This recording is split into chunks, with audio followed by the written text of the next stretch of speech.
Shri A Shukkur. ഇപ്പോൾ CPM ജില്ലാ secretary R Nasar നമുക്കൊപ്പമുണ്ട്. ശ്രീ ആർ നാസർ, വലിയ തരത്തിലുള്ള ഒരു പ്രതിഷേധം ചെറുകിട കച്ചവടക്കാരുടെ ഭാഗത്ത് നിന്ന് ഇത് അസ്വാഭാവികമായിട്ട് അസാധാരണമായിട്ട് നടക്കുന്ന കാര്യമാണ്. അത്തരത്തിൽ ഒരു കാര്യം മുഖ്യമന്ത്രിയുടെ ഭാഗത്ത് നിന്ന് ഉള്ള നിർദ്ദേശമാണോ? ഇത് പാർട്ടി അറിഞ്ഞിട്ടുണ്ടോ? ഇതെന്താണ് ഈ നടക്കുന്നത്?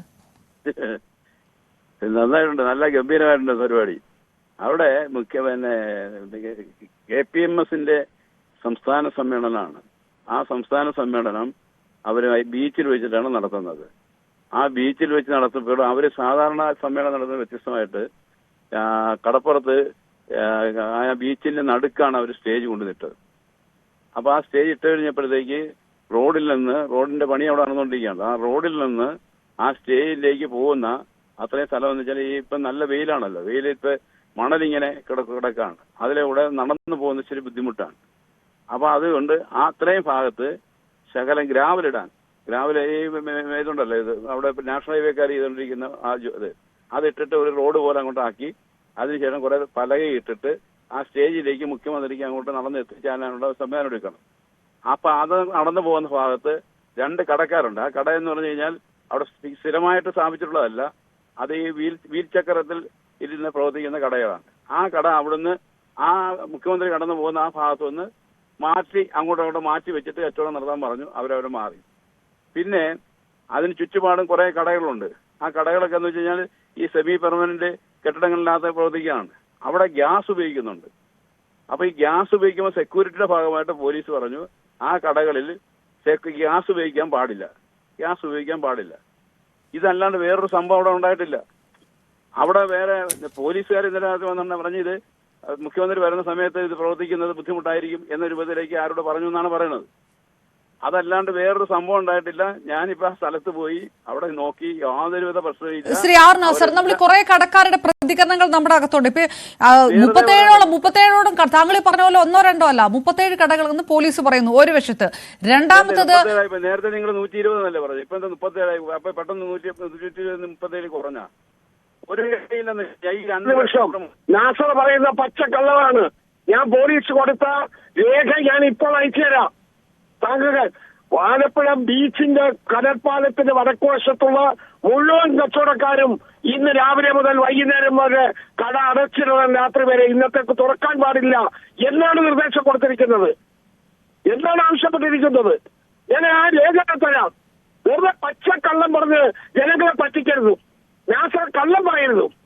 ശ്രീ നാസർ, അതോടൊപ്പം തന്നെ വെള്ളക്കുപ്പികൾ വിൽക്കുന്ന അവരെ പോലും ഒഴിഞ്ഞു പോകാൻ പറഞ്ഞിട്ടുണ്ട്. താങ്കൾ നേരത്തെ പറഞ്ഞതുപോലെ ഏതെങ്കിലും തരത്തിലുള്ള സുരക്ഷാ ഭീഷണിയോ? കടലാസ് കൊടുത്തിരിക്കുന്നു.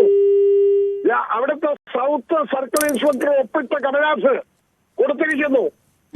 ഓക്കെ, അദ്ദേഹം ഇതിനകത്ത് പ്രതികരിക്കാൻ ഫോൺ കട്ട് ചെയ്തു പോയി എന്നാണ് മനസ്സിലാക്കുന്നത്. ശ്രീ എ ഷുക്കൂർ, ഇതിന് 2-3 ശ്രീ എ ഷുക്കൂർ 2-3 കടകളല്ല. ചെറുക്കാനുള്ള ശക്തി ഈ പാർട്ടിക്കില്ല, ഈ സംവിധാനത്തിനില്ല, ഈ രാജ്യത്തെ ഈ സംസ്ഥാനത്തെ ഉദ്യോഗസ്ഥന്മാർക്ക് കഴിയില്ല, പാർട്ടിക്ക് കഴിയില്ല. എന്തൊരു തോന്നിവാസമാണിത്? രാജഭരണം എന്ന് പറഞ്ഞാൽ അതുകൊണ്ട് തന്നെയാണ്. ഇവിടെ രാജാവാണ് കൊല്ലവൻ.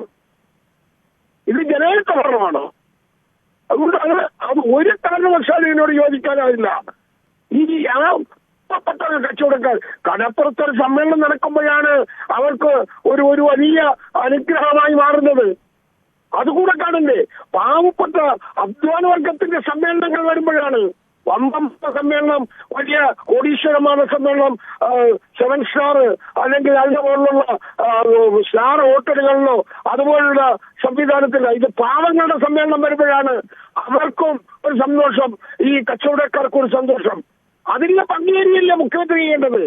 ഒരു മുഖ്യമന്ത്രിമാരില്ലേ? ഈ മുഖ്യമന്ത്രിക്ക് എന്താ പ്രത്യേകത വല്ലതുണ്ടോ?